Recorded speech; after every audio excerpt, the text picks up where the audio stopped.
பணக்காரராக மாற வேண்டும் என்பது எல்லோரின் கனவு. அதற்கு அதிக வருமானம் மட்டும் போதாது. அந்த பணத்தை எப்படி செலவு செய்ய வேண்டும், எப்படி சேமிக்க வேண்டும், எப்படி முதலீடு செய்ய வேண்டும் என்ற நிதி புரிதல் அவசியம். பணக்காரராக வேண்டும் என இலக்கு வைத்திருப்பவர்கள் கண்டிப்பாக சில நிதி தவறுகளை தவிர்ப்பது அவசியம். அப்படிப்பட்ட 5 முக்கிய நிதி தவறுகளை இந்த பதிவில் காணலாம். அவசரகால நிதியை அலட்சியப்படுத்துதல்.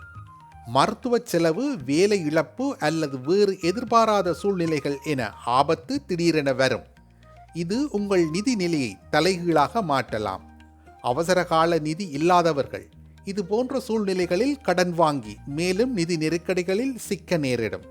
உங்கள் மாத செலவுகளுக்கு 3 முதல் 6 மாதங்களுக்கு தேவையான தொகையை எளிதில் எடுக்கக்கூடிய ஒரு சேமிப்பு கணக்கில் வைத்திருப்பது புத்திசாலித்தனம். இது உங்கள் நிதி பாதுகாப்பை உறுதி செய்யும்.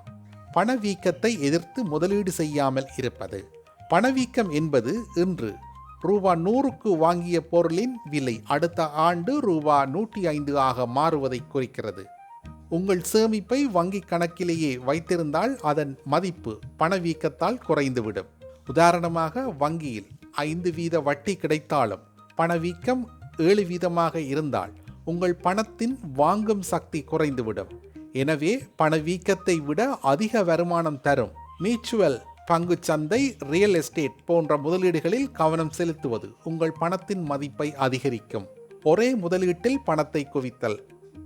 ஒருவர் தனது அனைத்து பணத்தையும் ஒரே ஒரு நிறுவனத்தில், பங்கில் அல்லது ஒரே ஒரு முதலீட்டு திட்டத்தில் போடுவது மிகவும் ஆபத்தானது. அந்த முதலீட்டின் மதிப்பு சரிந்தால் உங்கள் மொத்த பணமும் வீணாகலாம். எனவே முதலீட்டை பலதரப்பட்ட திட்டங்களில் பிரித்து முதலீடு செய்வது அவசியம். பங்குகள், கடன் பத்திரங்கள், தங்கம், ரியல் எஸ்டேட் என பலவற்றிலும் முதலீடு செய்வது சிறந்தது. ஓய்வூதிய திட்டத்தை ஒத்தி போடுதல். ஓய்வூதியத்துக்காக சேமிக்காமல் இருப்பது மிகப்பெரிய தவறு.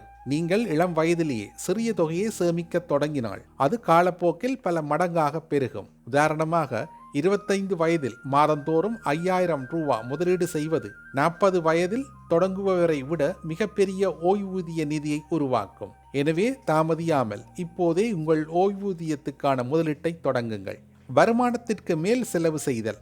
வருமானம் அதிகரிக்கும் போது செலவுகளையும் அதிகரிப்பது பலருக்கு பழக்கம். புதிய கார், பெரிய வீடு, ஆடம்பர பொருட்கள் என வருமானம் கூடும்போது செலவும் கூடி சேமிப்பு எதுவும் இல்லாமல் போய்விடும். இந்த வாழ்க்கை முறை பணவீக்கம் என்ற விலையில் சிக்காமல் இருப்பது அவசியம். உங்கள் வருமானம் அதிகரிக்கும் போது செலவுகளை கட்டுப்படுத்தி கூடுதல் பணத்தை முதலீடு செய்வதுதான் பணக்காரராகும் பாதையில் முக்கிய படி. வருமானத்தில் ஒரு பகுதியை சேமிப்பு மற்றும் முதலீடுகளுக்காக ஒதுக்கிவிட்டு மீதியை மட்டும் செலவு செய்யுங்கள்.